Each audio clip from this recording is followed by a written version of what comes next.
देख रहे हैं द एंगल। मैं हूं आपके साथ दीपाली माथुर। चलिए नजर डालते हैं इस वक्त की सुर्खियों पर।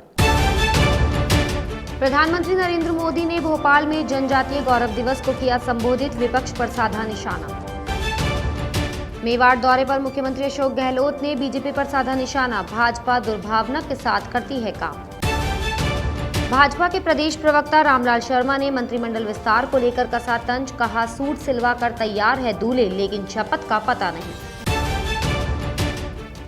हिंदी की मशहूर लेखिका मन्नू भंडारी का निधन, 90 वर्ष की उम्र में ली अंतिम सांस। प्रधानमंत्री नरेंद्र मोदी ने आज भोपाल में जनजातीय गौरव दिवस को संबोधित किया। कार्यक्रम में पीएम मोदी ने कहा कि आजादी के बाद देश में पहली बार इतने बड़े पैमाने पर पूरे देश के जनजातीय समाज की कला संस्कृति, स्वतंत्रता आंदोलन और राष्ट्र निर्माण में बिरसा मुंडा के योगदान को गौरव के साथ याद किया जा रहा है, उन्हें सम्मान दिया जा रहा है। विपक्ष पर निशाना साधते हुए उन्होंने कहा कि भारत की आजादी में जनजातीय समाज का बहुत बड़ा योगदान है, लेकिन उनके इतिहास को अंधेरे में रखा गया। पीएम मोदी ने कहा कि जनजातीय समाज के बारे में देश को नहीं बताया गया, जानकारी दी भी गई तो बहुत सीमित दायरे में दी गई। ऐसा इसलिए क्योंकि आजादी के बाद दशकों तक जिन्होंने सरकार चलाई उन्होंने स्वार्थ को प्राथमिकता दी। लखीमपुर खीरी हिंसा मामले में सुप्रीम कोर्ट में आज फिर से सुनवाई हुई। इस दौरान उत्तर प्रदेश सरकार ने सुप्रीम कोर्ट से कहा कि वह जिसे उचित समझे एसआईटी जांच की निगरानी के लिए नियुक्त कर सकता है, जिस पर शीर्ष कोर्ट ने बुधवार तक के लिए सुनवाई टाल दी है। सुप्रीम कोर्ट 17 नवंबर को मामले की निष्पक्ष जांच के लिए रिटायर्ड न्यायाधीश की नियुक्ति पर आदेश करेगा। उत्तर प्रदेश सरकार मामले की जांच की निगरानी के लिए राज्य के बाहर एक पूर्व उच्च न्यायालय के न्यायाधीश की नियुक्ति के लिए सहमत हो गई है। राजस्थान के मुख्यमंत्री अशोक गहलोत आज मेवाड़ के दौरे पर रहे। राजसमंद के बाद सीएम गहलोत ने भीलवाड़ा के चांखेड़ गांव में प्रशासन गांव के संग अभियान का अवलोकन किया। इस दौरान जनसभा को संबोधित करते हुए सीएम गहलोत ने भाजपा पर निशाना साधा। उन्होंने कहा कि हम सरकार में आते हैं तो पूर्ववर्ती सरकार के काम बंद नहीं करते हैं, लेकिन बीजेपी दुर्भावना के साथ काम करती है। इसके बाद मुख्यमंत्री गहलोत ने आचार्य महाश्रमण जी का भी आशीर्वाद लिया। सीएम गहलोत के साथ मेवाड़ के दौरे पर शिक्षा मंत्री गोविंद सिंह डोटासरा, विधानसभा अध्यक्ष सीपी जोशी भी रहे। पूर्व मुख्यमंत्री वसुंधरा राजे की मेवाड़ यात्रा को लेकर जोर शोर से तैयारियां चल रही हैं। हालांकि उनकी यात्रा का अधिकृत कार्यक्रम अभी जारी नहीं हुआ है, लेकिन उनके संभावित कार्यक्रम के अनुसार रोड मैप तैयार किया गया है, जिसे जल्द अंतिम रूप देकर जारी किया जाएगा। राजे की यात्रा को लेकर उनके गुट से जुड़े मेवाड़ के नेता सक्रिय हो गए हैं। जानकारी के अनुसार पूर्व सीएम की मेवाड़ यात्रा का सफर सांवरिया जी से शुरू होगा। बताया जा रहा है कि वे 23 नवंबर को सांवरिया जी से लसाड़िया जाएंगे।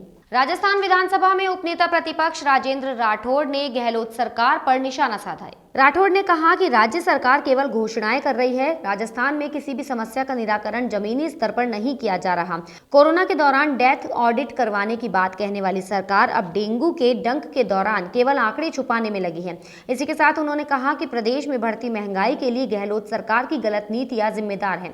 पेट्रोल डीजल पर वैट में कमी नहीं करना और बार बार फ्यूल सरचार्ज के जरिए उपभोक्ताओं पर अतिरिक्त भार लादना, कुल मिलाकर गहलोत सरकार की मंशा आमजन की लड़खड़ाई अर्थव्यवस्था को सुधारने की बजाय उसे कमजोर करने की है। राजस्थान में मंत्रिमंडल विस्तार को लेकर प्रदेश भाजपा प्रवक्ता और चोमू से विधायक रामलाल शर्मा ने प्रदेश सरकार पर तंज कसा है।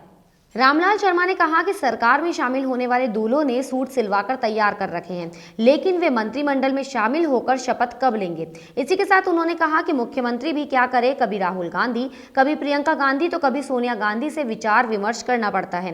वहीं रामलाल शर्मा ने मुख्यमंत्री के कार्यकाल को लेकर भी बड़ा बयान दिया है। उन्होंने कहा कि नहीं लगता कि मुख्यमंत्री 5 साल का कार्यकाल पूरा कर पाएंगे। मणिपुर में शनिवार को उग्रवादी हमले में शहीद हुए आरपी मीणा की पार्थिव देह को आज दौसा लाया गया। शहीद की पार्थिव देह पर परिवहन मंत्री प्रताप सिंह खाचरियावास ने भी श्रद्धा सुमन अर्पित किए। इस दौरान खाचरियावास ने कहा कि आतंकवादियों की कायराना हरकतों का जवाब हमारी सेना देती है।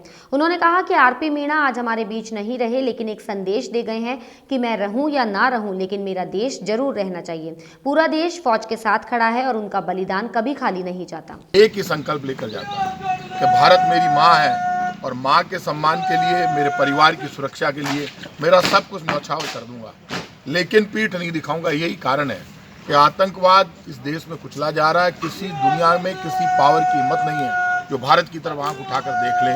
आज राजेंद्र प्रसाद मीणा सिर्फ 28 वर्ष के और हमारे बीच में नहीं रहे, और उनके साथ पहली बार ऐसी कायराना हरकत हुई है जब परिवार पूरा का पूरा, कर्नल का परिवार भी साथ में था, कर्नल साहब का, और जो हमला हुआ उससे पूरा देश हिल गया है।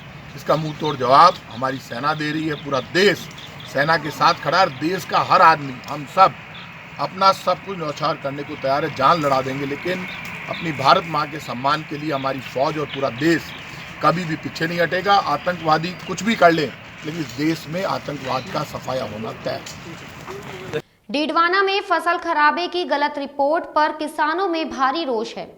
मौसम की मार के कारण खरीफ की फसलों में हुए नुकसान के बावजूद डीडवाना तहसीलदार द्वारा शून्य फसल खराबा रिपोर्ट बनाने को लेकर डीडवाना उपखंड क्षेत्र के किसानों में भारी रोष है।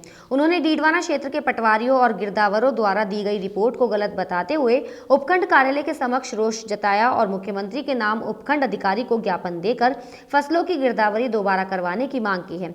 बता दें, कुछ समय पूर्व डीडवाना में हुई अतिवृष्टि और बेमौसम बारिश से खरीफ की फसलें 60 से 70% तक खराब हो गई थी। इस पर नागौर जिला कलेक्टर ने जिले के सभी तहसीलदार से फसल खराबे को लेकर विशेष गिरदावरी रिपोर्ट मांगी थी, मगर डीडवाना तहसीलदार ने क्षेत्र में अतिवृष्टि न होना बताकर शून्य खराबे की रिपोर्ट बनाकर कलेक्टर को भेजी। किसानों का कहना है कि खेतों में गए बगैर ही रिपोर्ट बनाने के कारण अब किसानों को कोई मुआवजा नहीं मिल सकेगा। हमारे मूंग की फसल डीडवाना तहसील की पूर्ण रूप से खराब हो चुकी है। यहाँ पे लाते हैं तो सरकारी तहसीलदार साहब ने जो हमारी यहाँ रिपोर्ट बनाई है उसमें डीडवाना तहसील को 0 बताया कि भाई यहाँ खराबा नहीं हुआ है, जबकि यहाँ पे टोकन व्यवस्था है, टोकन कोई वहाँ मूंग ले नहीं रहे, तो चारों तरफ से फसल भी चौपट है और कोई खरीदार भी नहीं है।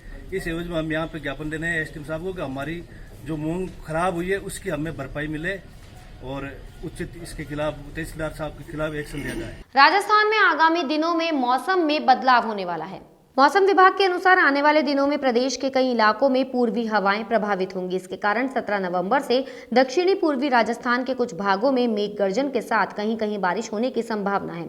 18 और 19 नवंबर को कोटा, उदयपुर, अजमेर, जयपुर संभाग के लिए अलर्ट जारी किया गया है। मौसम केंद्र जयपुर के निदेशक राधेश्याम शर्मा ने ये जानकारी दी। हिंदी की मशहूर लेखिका और कथाकार मन्नू भंडारी का आज निधन हो गया। मन्नू भंडारी साहित्यकार राजेंद्र यादव की पत्नी थी। वे आपका बंटी जैसी मशहूर रचनाओं की लेखिका हैं। 90 वर्ष की मन्नू अपने लेखन में पुरुषवादी समाज पर चोट करती थी। उनकी कई प्रसिद्ध रचनाएं हैं, इनमें से कुछ पर फिल्में भी बनी थी। उन्होंने मैं हार गई, 3 निगाहों की एक तस्वीर, एक प्लेट सैलाब, यही सच है, आंखों देखा झूठ और त्रिशंकु जैसी कहानियां लिखी हैं। इस बुलेटिन में फिलहाल इतना ही। अगर आपको हमारा वीडियो पसंद आया हो तो हमारे चैनल को लाइक, शेयर और सब्सक्राइब जरूर करें।